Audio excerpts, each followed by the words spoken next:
Il faut 3 générations et un demi-siècle de sueur pour bâtir un héritage respecté. Mais combien de temps faut-il pour tout réduire en cendres?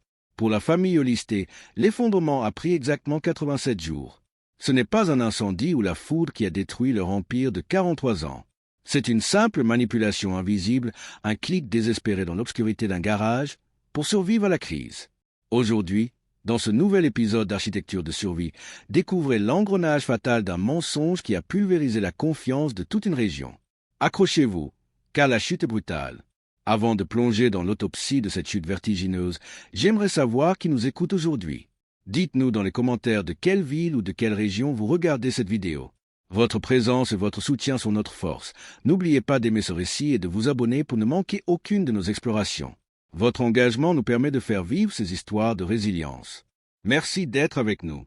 Il y a une différence fondamentale entre une mauvaise décision commerciale et une décision fatale. Une erreur de gestion vous coûte un trimestre, peut-être quelques sueurs froides et surtout de l'argent. Une décision fatale, elle, vous coûte absolument tout. Votre réputation, votre héritage, votre nom même, dans une contrée où votre propre grand-père a posé, de ses mains, les premières briques du bâtiment principal de la rue commerçante. Ici, au cœur des vastes plaines agricoles, là où la terre rigoureuse dicte le rythme implacable de l'existence, le tissu social ne tient pas grâce à des contrats de 50 pages rédigés par des avocats en costume. Non, ici, la société entière tient sur une simple poignée de main. Une poignée de main calleuse, franche et ferme, échangée au-dessus du capot d'un pick-up à l'aube, dans le brouillard matinal. Dans ces communautés tissées serrées, la parole donnée est l'unique monnaie d'échange qui possède une véritable valeur.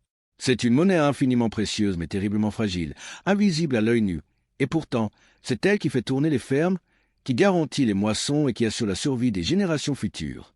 C'est très exactement sur cette fondation inébranlable que la famille Olisté avait bâti son empire local. 43 ans, 43 années de labeur ininterrompu. Tout a commencé avec le grand-père de Rick, un homme taillé dans le roc, qui a fondé sa concession de machines agricoles dans un simple hangar en tôle d'acier, juste au bord de la route nationale 36. Olisté Équipement n'était pas qu'un simple commerce avec une enseigne lumineuse. C'était un sanctuaire de confiance pour les travailleurs de la terre. Ils vendaient des tracteurs Massey Ferguson robustes, des moissonneuses-batteuses increvables, des équipements de fenaison de pointe. Et surtout, ils assumaient pleinement ce qu'ils vendaient. Quand une machine tombait en panne au pire moment, en pleine saison des récoltes, les Olisté répondaient toujours présents. Le père de Rick, Tom Olisté, avait d'ailleurs érigé cette entreprise sur une règle d'or, un mantra profondément gravé dans l'esprit de chaque employé et de chaque client franchissant le seuil. Vends-le honnêtement, entretiens-le correctement, et dors sur tes 2 oreilles. Une philosophie d'une simplicité désarmante, mais d'une efficacité redoutable. Pendant plus de 4 décennies, cette réputation a tenu bon. Elle a résisté aux pires tempêtes, aux sécheresses impitoyables et aux pires crises économiques du pays. Rick Olisté n'était pas un escroc. C'est sans doute la part la plus sombre et la plus tragique de toute cette histoire.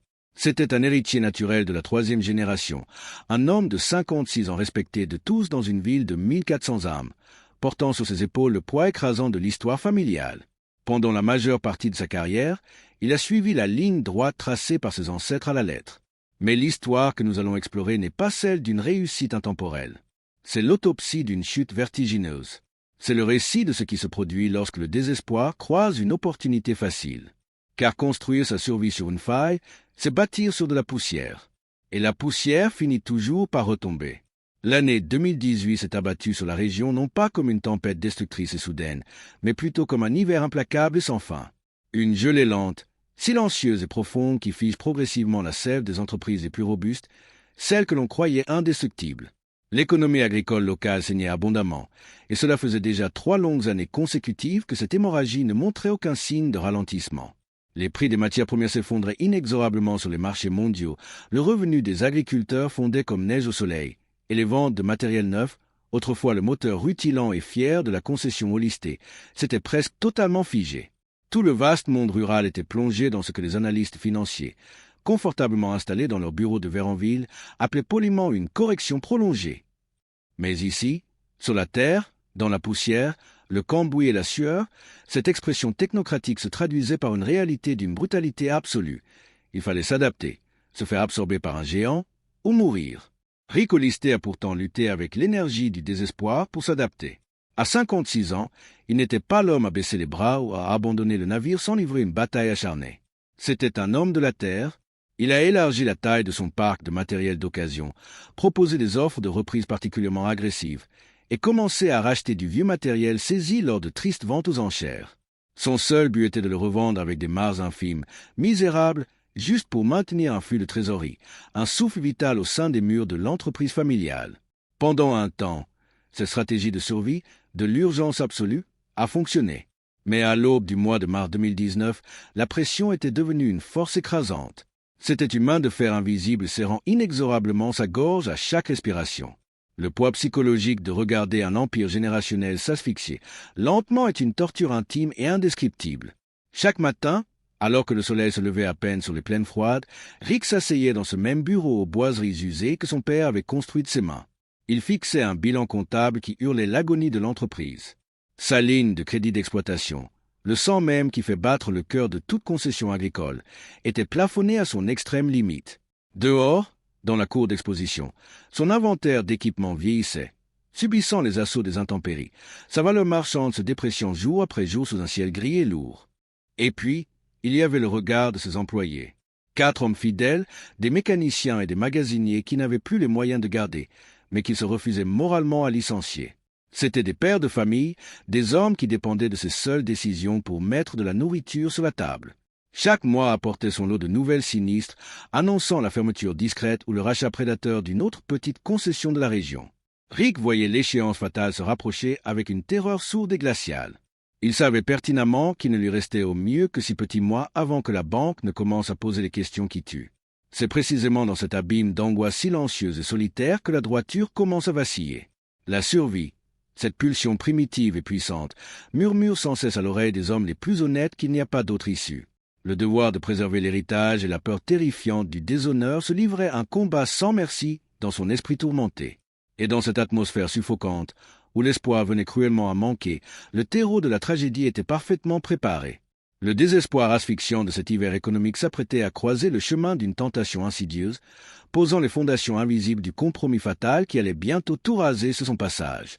La décision fatale n'a pas été prise dans une arrière-boutique sombre, au milieu d'un complot chuchoté ou d'un nuage de fumée. Non, elle s'est présentée sous la forme majestueuse d'un tracteur d'occasion, repris lors d'un échange au début du printemps. C'était un Massey Ferguson 7618 d'Inaveté de l'année 2015. Une machine absolument magnifique, entretenue avec une rigueur militaire, la peinture rouge encore éclatante sous le soleil timide des plaines. Mécaniquement, il était irréprochable. Mais il y avait un détail. Un seul. Le compteur affichait 3100 heures de vol. Sur l'impitoyable marché de l'occasion agricole, ce chiffre le reléguait instantanément dans la catégorie des prix moyens, loin, très loin de la catégorie premium qui aurait pu renflouer les caisses exsangues. Rick connaissait parfaitement les mathématiques cruelles de son métier. S'il parvenait à faire passer ce chiffre sous la barre psychologique des 2000 heures, il pourrait justifier un prix supérieur de $12 000. $12 000. Ce n'était pas pour s'acheter un luxe personnel ou partir en vacances. $12 000, c'était la certitude absolue de pouvoir payer ses 4 mécaniciens à la fin du mois. C'était la survie même de son écosystème.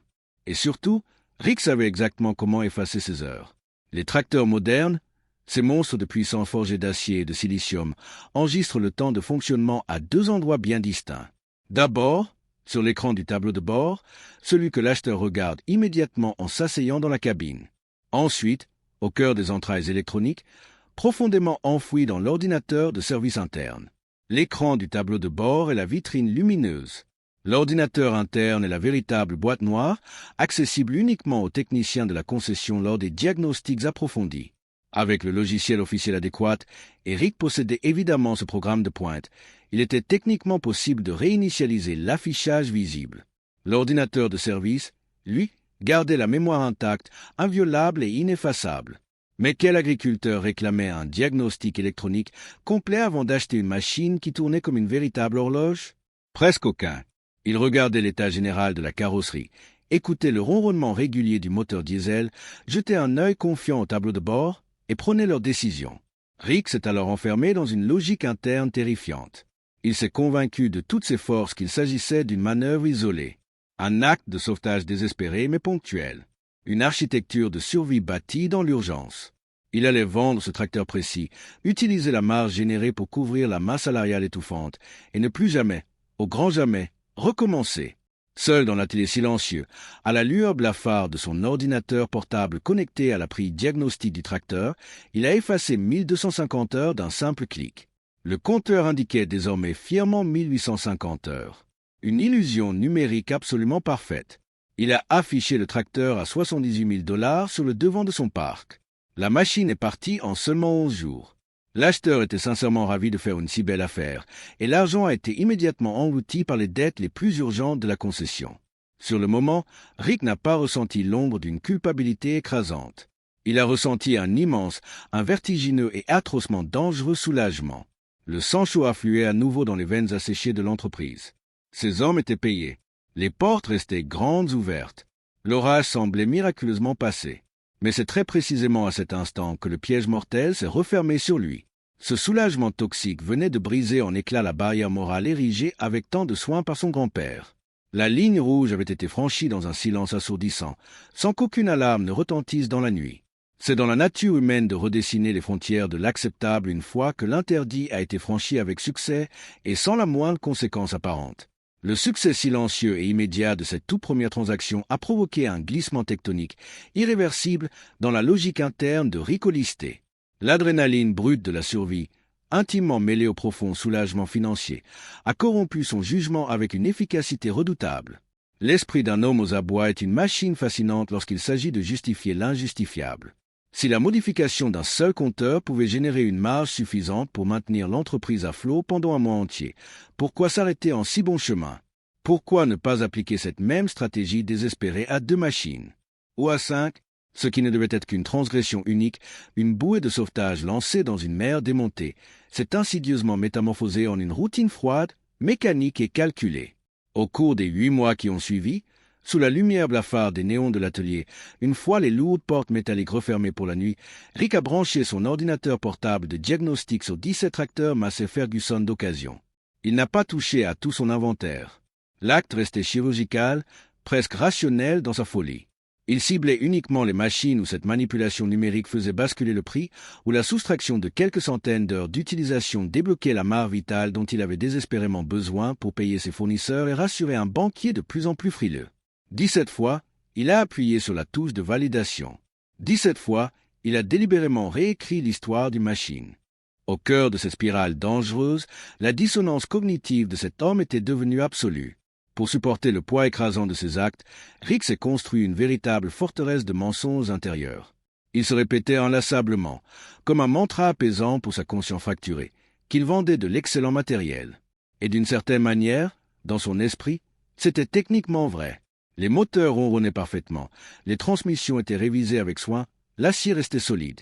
Il se persuadait que les heures affichées sur un écran numérique n'étaient finalement qu'une donnée abstraite, une simple variable psychologique pour l'acheteur, et que seule la condition réelle et physique du tracteur importait vraiment pour le dur labeur dans les champs. Il refusait catégoriquement de se voir comme un fraudeur. Il se percevait comme un capitaine courageux et coprant l'eau d'un navire en plein naufrage. Il protégeait l'emploi de ses fidèles mécaniciens. Il sauvait l'enseigne vénérée de son grand-père. La noblesse de sa mission justifiait la laideur de ses méthodes. Mais la réalité extérieure était infiniment plus cruelle. Pendant ces 8 longs mois, absolument personne n'a posé la moindre question. Comment l'aurait-il pu? Rick vendait ses tracteurs maquillés à des agriculteurs qu'il connaissait depuis plus de 20 ans. Des hommes avec qui il partageait le café fumant tous les matins au restaurant du coin. Il vendait à de jeunes exploitants passionnés qui s'endettaient lourdement pour acquérir leur premier véritable équipement. Il vendait à des acheteurs expérimentés cherchant la fiabilité absolue pour sécuriser leur future récolte. Chaque transaction était d'une fluidité parfaite. Chaque poignée de main était ferme, accompagnée de ce regard direct, franc et honnête qui avait fait l'indestructible renommée des Holistés pendant 40 ans. Et pourtant, chaque poignée de main scellait un mensonge toxique. L'ironie tragique de cette architecture de survie résidait précisément là, invisible mais dévastatrice. Rick croyait fermement résoudre un problème comptable et gérer un flux de trésorerie capricieux. Il pensait consolider les murs de sa maison chancelante. En réalité, avec chaque tracteur vendu, avec chaque heure effacée dans l'obscurité de son garage, il dynamitait méticuleusement les fondations mêmes de tout ce que sa lignée avait mis un demi-siècle à bâtir. Il prenait la confiance aveugle de sa communauté, cette monnaie inestimable, pour la transformer lentement en un dossier judiciaire implacable. Au mois de septembre 2019, alors que l'air vif annonçait l'imminence d'une saison des récoltes chargée d'autant de promesses que d'angoisses sourdes, le destin a franchi les portes vitrées de la concession. Il s'appelait Ethan Crowe. À 28 ans, Ethan représentait l'archétype même du client que Rick Oliste espérait secrètement voir apparaître pour consolider son fragile château de cartes. Jeune, farouchement ambitieux, les mains déjà marquées par le travail acharné, il gérait avec son père une exploitation florissante de 400 acres où s'étendaient à perte de vue des champs de maïs et de soja. Ethan incarnait cette nouvelle garde rurale, viscéralement attachée à l'héritage familial, mais armée d'une vision froide et mathématique de la rentabilité moderne. Cependant, pour franchir un palier décisif et exploiter ses terres avec une efficacité chirurgicale, il se heurtait à un mur physique. Sa flotte d'équipements vieillissait irrémédiablement. Ses vieux tracteurs de 180 chevaux peinaient, crachaient noir et souffraient sous la charge de travail sans cesse grandissante. Il lui fallait de la puissance pure, une force de traction capable de défier les éléments et le temps. C'est au fond de la cour d'exposition, brillant sous la lumière d'automne, que son regard s'est figé sur la solution parfaite. Un Massey Ferguson 8S.265. Une véritable bête de somme habillée d'un rouge cerise immaculé. Modèle de l'année 2017, équipée de la fameuse transmission continue d'innaveté et d'une assistance aux roues avant, la machine dégageait une aura d'invincibilité. Rick l'avait récupérée 3 mois plus tôt, issue de la liquidation d'une succession complexe dans l'État voisin de l'Iowa. C'était exactement le genre d'acier lourd qui inspirait une confiance aveugle à n'importe quel professionnel de la Terre. Sur le tableau de bord numérique, le cœur de l'illusion de Rick clignotait avec une innocence redoutable. Le compteur affichait fièrement 1580 heures. Un chiffre psychologique parfait, classant immédiatement ce monstre mécanique dans la très convoitée catégorie premium. Confiant dans son propre mensonge, Rick avait fixé le prix à 164 000 $. Pour Ethan, la somme était colossale, représentant l'investissement le plus risqué de sa jeune carrière, mais les calculs de rendement justifiaient amplement ce pari sur l'avenir. L'essai sur route a eu lieu par un vendredi après-midi sec et poussiéreux. Dès qu'Ethan a fermé la lourde porte vitrée de la cabine, le silence est fait, isolant l'homme du tumulte extérieur. Il a senti la machine répondre à la moindre de ses sollicitations. Une puissance fluide, une hydraulique d'une réactivité impressionnante, l'odeur caractéristique du plastique neuf et de l'huile propre. Tout, du ronronnement sourd du moteur diesel à la souplesse de la direction, hurlait la fiabilité. Mais dans ce milieu rude, un héritier n'engage pas le patrimoine familial sur une simple impression. Le lendemain matin, à la première heure, Ethan est revenu flanqué de son père, un vétéran aux traits creusés par les intempéries, pour une inspection sans concession. Les 2 hommes ont tourné autour du géant d'acier. Ils ont jaugé l'usure de la gomme des pneus massifs, vérifié la limpidité des fluides et scruté les entrailles du moteur à la recherche de la moindre fuite traîtresse. Rien. L'engin était cliniquement parfait. Le père a lentement hoché la tête en direction de Rick. Un geste ancestral, muet, qui valait toutes les signatures du monde. Le lundi suivant, dans le bureau exigu aux boiseries fatiguées de Rick, le contrat de vente a été scellé. Ethan a fait financer 140 000 $ par le biais du Crédit agricole régional. La transaction a coulé avec une limpidité absolue. C'était l'aboutissement magistral de l'architecture de survie construite par Rick, un chef-d'œuvre de réalité préfabriquée. Rick a tendu la main, serrant fermement celle du jeune fermier. Dans ce contact franc, le vieux concessionnaire n'a ressenti que le soulagement vital d'une marge inespérée, la certitude rassurante de pouvoir affronter l'hiver économique la tête haute. Ethan, de son côté, est monté dans sa nouvelle acquisition, a fait rugir le moteur de 265 chevaux et a pris la route de sa ferme pour garer son trophée aux côtés de l'équipement familial. C'était la vente immaculée, l'illusion absolue. Ce que Rick ignorait complètement, en regardant le majestueux tracteur rouge disparaître au bout de la nationale 36 dans un nuage de poussière dorée, c'est qu'il venait de lui livrer bien plus qu'une machine agricole. Il venait d'installer, au cœur même de son propre empire, un détonateur électronique silencieux qui allait méthodiquement, et dans un délai très court, pulvériser l'œuvre de toute une vie. L'automne est arrivé sur les plaines avec sa rudesse habituelle, apportant l'urgence absolue des récoltes. Pendant les 2 premières semaines, le majestueux Massey Ferguson a fonctionné avec une perfection presque arrogante. Ethan Crowe l'a poussé dans ses derniers retranchements. Il a attelé un semoir lourd de 12 ans, il a labouré des terres compactes, il a tracté d'immenses chariots à grains. Le monstre d'acier a répondu à chaque sollicitation avec une aisance déconcertante. C'était l'outil parfait. La machine justifiait chaque centime de son prix exorbitant. Mais au début du mois d'octobre, Alors que le froid commençait à mordre les matinales, un murmure mécanique est venu troubler cette symphonie. Ce n'était pas une panne catastrophique. C'était beaucoup plus subtil. Une simple hésitation. Un léger patinage de la transmission lors des passages de rapports sous très forte charge. Un frisson à peine perceptible dans la cabine. Pour un œil profane, cela serait passé inaperçu, mais pour un fermier, c'était une alerte rouge. Ethan, pragmatique, a mis cela sur le compte d'un simple bug logiciel, une désynchronisation qu'une mise à jour chez le concessionnaire suffirait à corriger. Il a appelé Holisté Équipement et pris rendez-vous. Quelques jours plus tard, il a garé le tracteur rouge dans le vaste atelier baigné par la lumière crue des néons. C'est Dal qui a pris la machine en charge. Dal travaillait pour Rick depuis 15 ans. C'était un mécanicien de la vieille école qui connaissait les entrailles de ces monstres par cœur. Avec des gestes mesurés, Dal s'est installé sur le siège et a branché son ordinateur portable de diagnostic sous la console. Le rythme s'est ralenti, suspendu au cliquetis du clavier. Le logiciel officiel s'est lancé, interrogeant méthodiquement l'ordinateur interne du tracteur, plongeant dans sa mémoire inviolable. La barre de progression avançait. Et puis, les données sont apparues. Dal a cessé de respirer. Il est resté figé, incapable de détacher son regard de 2 lignes de texte. L'air vif de l'atelier semblait s'être soudainement épaissi. Sur le tableau de bord du tracteur, l'écran LED brillait avec son chiffre familier, 1680 heures. Mais sur l'écran de l'ordinateur de Dal, extrait directement du cerveau numérique de la machine, la vérité brute éclatait, 4190 heures. Un gouffre de 2510 heures. Dal connaissait parfaitement les rouages d'une concession. Il savait avec une certitude absolue ce qu'une telle différence signifiait. Mais prononcer les mots à voix haute, c'était accuser son patron d'une fraude caractérisée. Après un insoutenable silence, il s'est tourné vers la cabine. « Ethan » a-t-il avec d'une voix sourde. « Il faut que tu vois ça. » Le jeune fermier s'est approché. Son esprit refusait de faire le lien. « Qu'est-ce que je regarde » a-t-il demandé. Dal a pointé son doigt taché de graisse vers les 2 nombres. Ton tableau de bord indique 1680. L'ordinateur, lui, dit 40 et 1,90. L'estomac d'Ethan s'est violemment noué. Comment est-ce possible? Dal a baissé les yeux, piégé. Parfois, l'affichage est réinitialisé, a-t-il murmuré avec prudence. Parfois c'est accidentel, et parfois, ça ne l'est pas. Ethan n'a pas prononcé un mot de plus.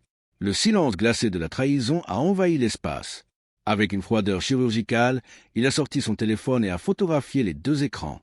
Puis, d'un ton qui n'admettait aucune discussion, il a exigé « Je veux une copie imprimée de ce diagnostic ». Dal, vaincu par l'évidence, a lancé l'impression. Le bruit de l'imprimante a résonné comme un compte à rebours. Ethan a pris les feuilles chaudes, a tourné les talons et a quitté l'atelier. Il marchait droit vers son pick-up, tenant entre ses mains la preuve formelle qui allait réduire en cendres 43 années d'histoire.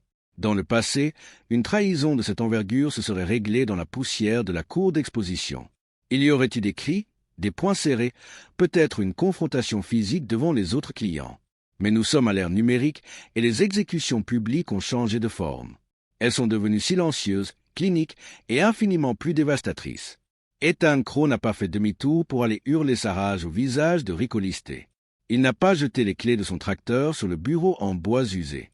Il est simplement monté dans son pick-up, a fermé la portière pour s'isoler du monde et a sorti son téléphone portable.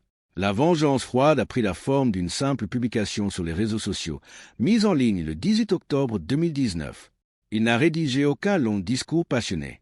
Il n'a proféré aucune insulte, aucune accusation directe de fraude. Ethan connaissait la puissance terrifiante des faits bruts. Il s'est contenté de publier 2 photographies, placées côte à côte. La première montrait le cadran lumineux du tableau de bord affichant fièrement 1680 heures. La seconde était un cliché net de la feuille de diagnostic fraîchement imprimée, exposant la vérité implacable des entrailles de la machine. 4190 heures. La légende accompagnant l'image était d'une sobriété glaçante. J'ai acheté ce Massey Ferguson 8 chez Holisté Équipement il y a exactement 4 semaines. Quelqu'un peut-il m'expliquer pourquoi les heures ne correspondent pas? C'était l'étincelle numérique tombant sur une plaine desséchée par l'hiver économique. Dans ces réseaux ruraux tissés serrés, l'information ne circule pas, elle explose. Ce n'étaient pas des adolescents qui partageaient cette publication, mais des chefs d'exploitation, des gérants de coopératives, des courtiers en grains, des hommes qui géraient des millions de dollars d'équipement. En moins de 2 heures, le message avait récolté 47 commentaires. La stupéfaction initiale a rapidement laissé place à une suspicion généralisée, une onde de choc palpable qui s'est propagée de ferme en ferme. L'effet domino s'est déclenché avec une rapidité foudroyante. Dans les 6 heures qui ont suivi, guidés par un mélange d'effroi et de colère, 3 autres agriculteurs de la région ont quitté la chaleur de leur foyer pour se rendre dans leur hangar.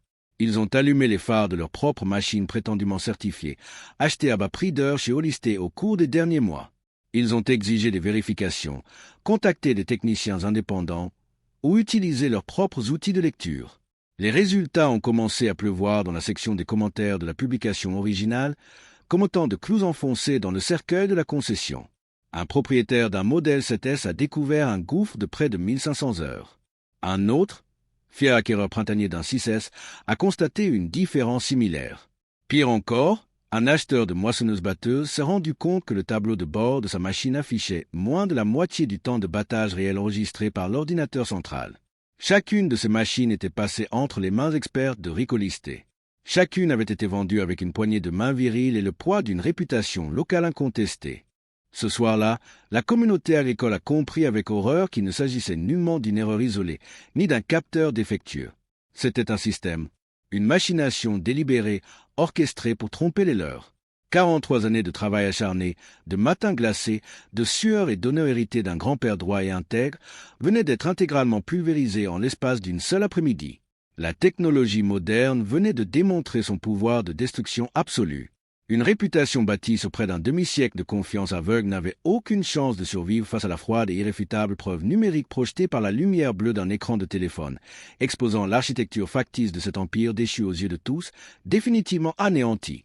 Le lendemain de la publication, l'air à l'intérieur de la concession Holisté était devenu littéralement irrespirable. Les murs du vieux bureau, autrefois imprégnés de l'odeur rassurante de l'huile moteur et du café chaud, semblaient soudain se resserrer inexorablement sur Rick. Et puis, le téléphone a commencé à sonner. Ce n'était plus la sonnerie familière annonçant une vente ou une commande de pièces détachées. C'était le glas.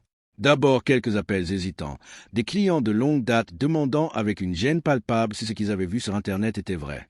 Puis, la cadence est accélérée, se transformant en un harcèlement ininterrompu.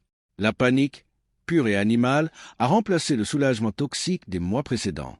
L'architecture de survie de Rick était en train de s'effondrer sur elle-même, emportant avec elle sa raison. Dans un geste de désespoir absolu, guidé par l'orgueil et l'illusion qu'il pouvait encore contrôler l'incendie, Rick a saisi le combiné et composé le numéro d'Ethan Crow. Il devait étouffer cette affaire, quel qu'en soit le prix. Sa voix, d'ordinaire si posée et assurée, tremblait légèrement lorsqu'il a fait son offre. Une capitulation totale. Il reprenait le Massey Ferguson 8S immédiatement, au prix d'achat intégral, sans poser la moindre question. Un rachat pur et simple, comme si de rien n'était. Mais à l'autre bout du fil, il n'y a eu qu'un silence glacial.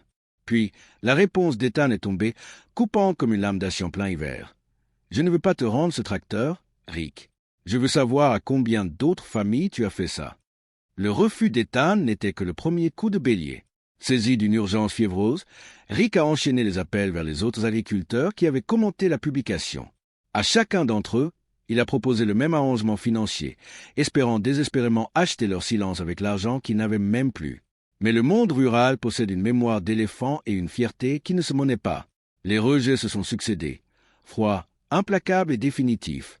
L'un des plus anciens clients de son père, un homme qu'il avait vu grandir, a prononcé les mots qui allaient hanter Rick jusqu'à la fin de ses jours. « Tu m'as vendu un mensonge, Rick.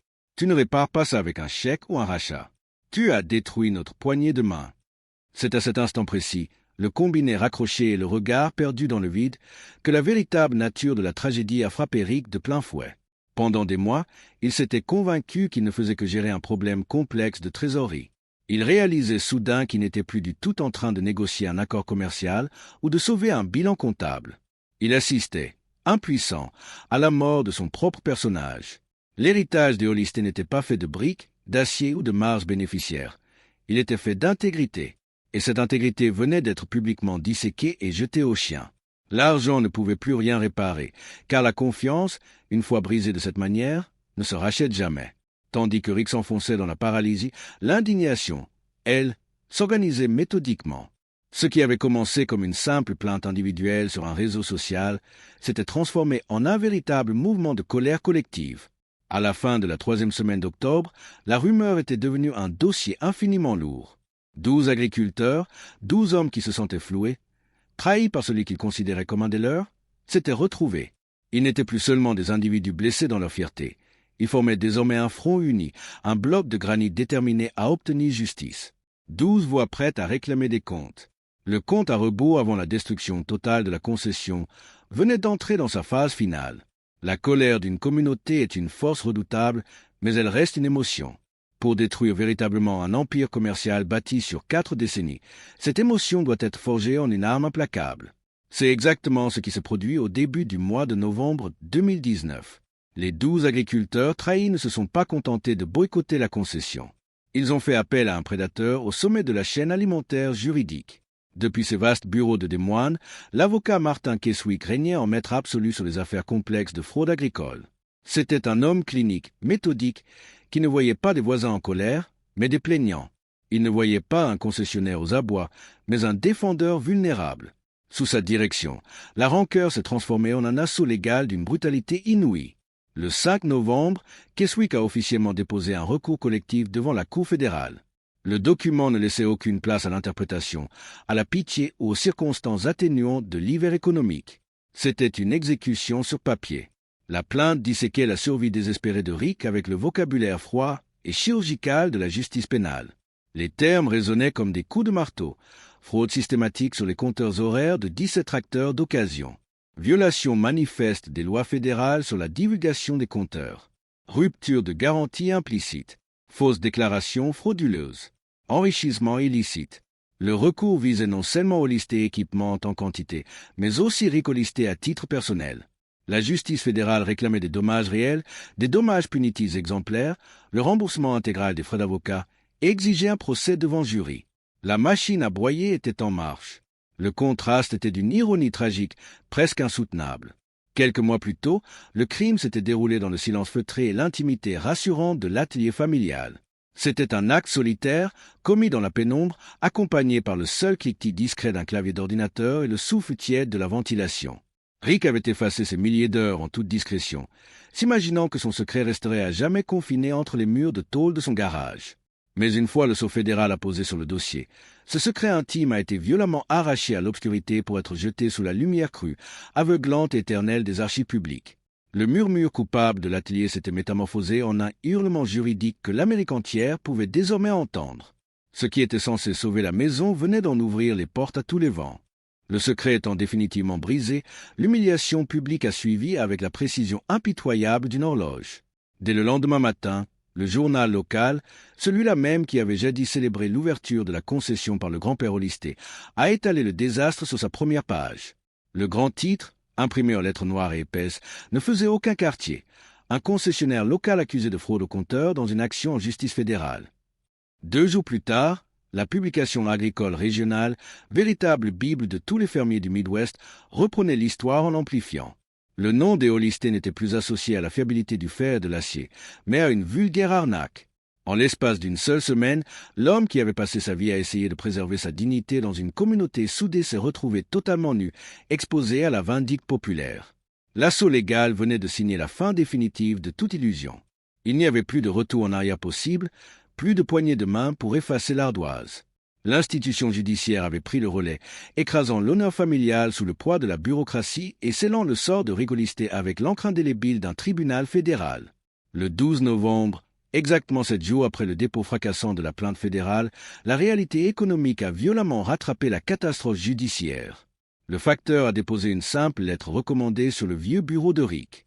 L'expéditeur était son principal créancier, la banque régionale qui accompagnait la famille en toute confiance depuis des décennies.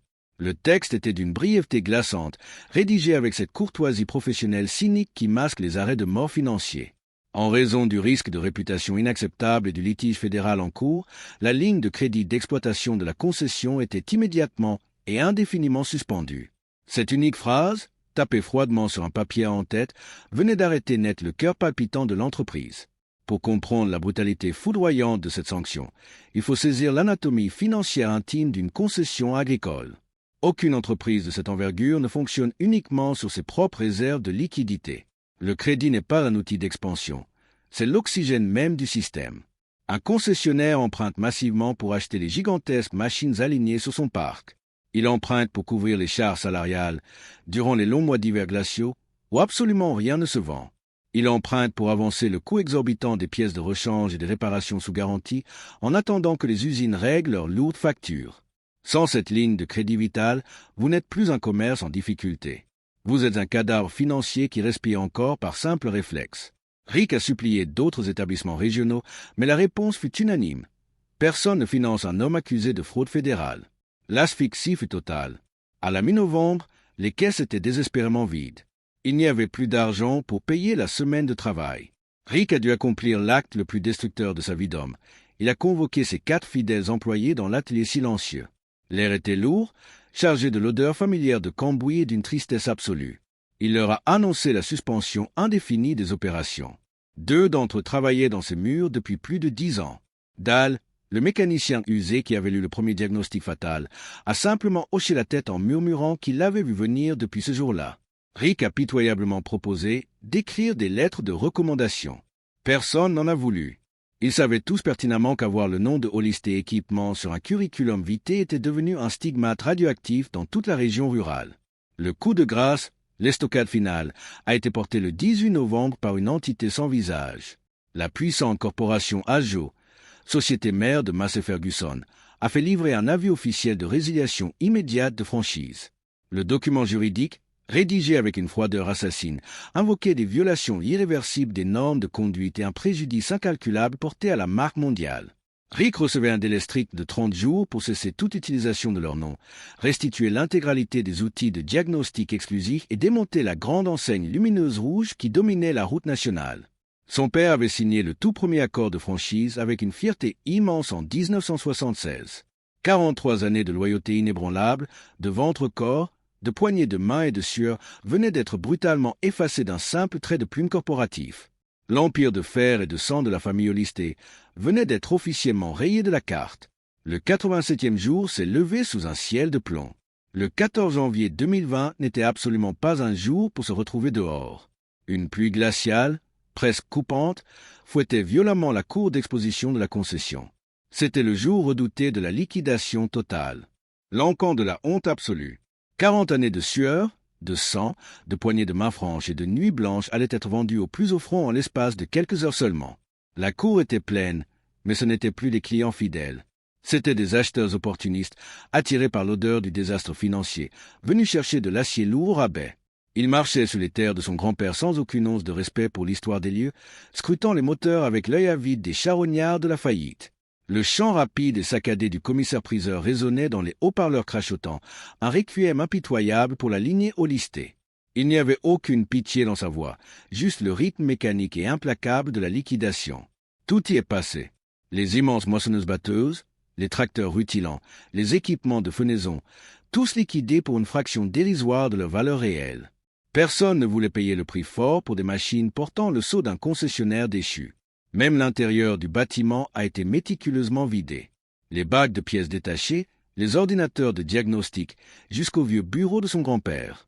Le marteau tombait, inexorable, adjugeant des décennies d'histoire pour quelques maigres billets. Tout au fond de la foule, protégé par le col relevé de son manteau usé, RIC se tenait debout sous l'averse continue. Il était devenu un spectre, un fantôme assistant, silencieux, totalement impuissant, à ses propres funérailles professionnelles. La pluie ruisselait sur son visage, se mêlant à une résignation profonde. Il ne ressentait plus de panique, ni de colère, ni même de honte. Juste le froid insoutenable du vide absolu. L'acte de décès symbolique de son empire s'était joué la veille, lorsqu'une équipe extérieure était venue démanteler la majestueuse enseigne Massey Ferguson.